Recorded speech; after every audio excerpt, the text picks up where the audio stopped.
Everyone nodding here. All of you can nod. You're not allowed to nod, Bona Angus, and I'll tell you why you're not allowed to nod. Because my understanding of regulation, in fact, there's sort of two questions in one. My understanding of regulation is that you regulate on behalf of the consumer. So if for me, it costs me 5 cents per minute to make a call as a consumer, you should be happy. Now, Bob is saying, please protect me because if costs go too low, and Angela is busy nodding. Absolutely. If costs go too low, then I'll be in trouble and not be able to invest. But you're supposed to be regulating on my behalf. Second question is this, that when everyone in the room starts talking about convergence of technologies, it wouldn't matter whether it's fiber or through the air and all that, but you're regulating on behalf of this. You regulate the broadcast industry, and the PS is saying that it will not be broadcast as broadcast.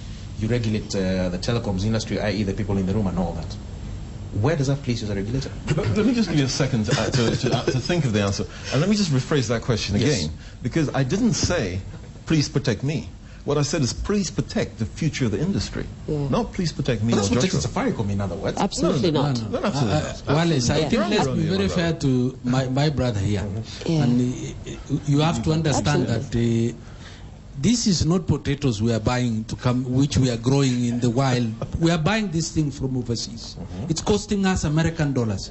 We are having in Kenya shillings and we are having trouble. We are importing these things. And these are technology that we are also investing in terms of human skills, in empowering our employees to have the skills to be able to operate these systems. There is no way. We go to the extent of putting generators.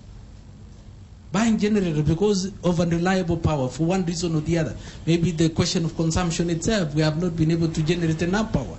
And we have challenges. Let's take into consideration all these factors. Let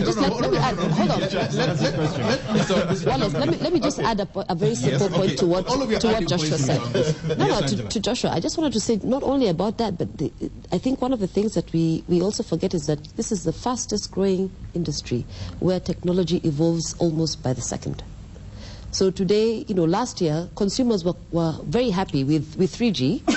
And all of a sudden now the talk is, when is Orange going 4G? When is Bob going to roll out 4G in Kisumu, and so on and so forth?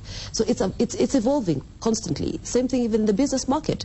Previously, people were comfortable with just having telephone calls, but now we're moving to telepresence and video presence and so forth. So it's evolving constantly, and that requires a lot of investment. As everyone else has Mr. Angus' question.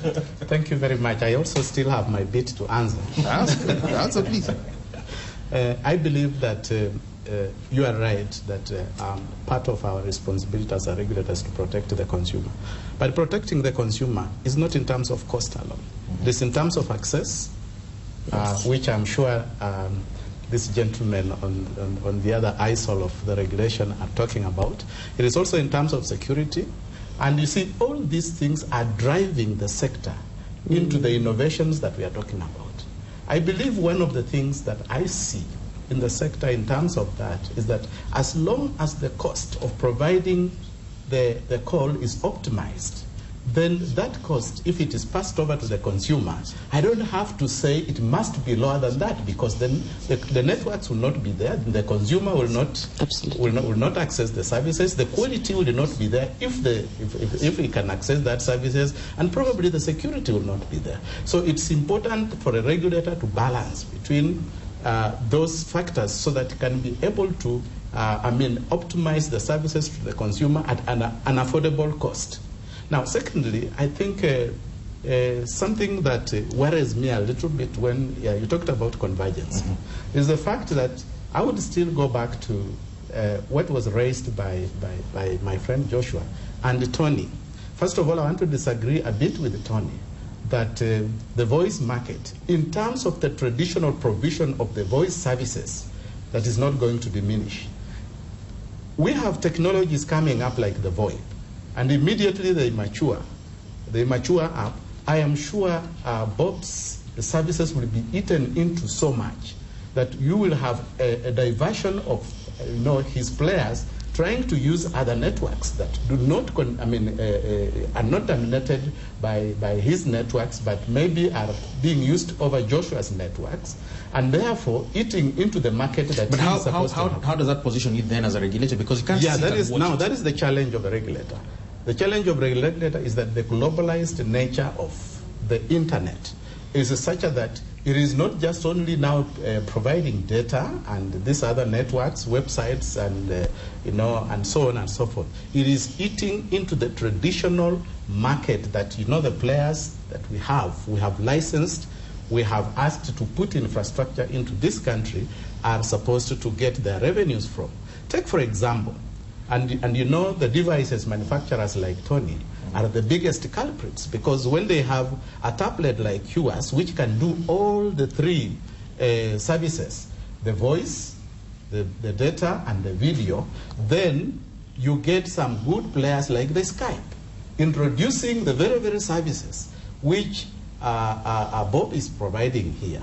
We don't license Skype, but I'm sure a number of people here are subscribing to Skype, providing voice services and even voice over video, which I'm sure my friend from Orange has not yet provided, maybe still planning to provide through 4G or something like that. So to me as a regulator, I am seeing an industry that is constricting in terms of the players that are licensed.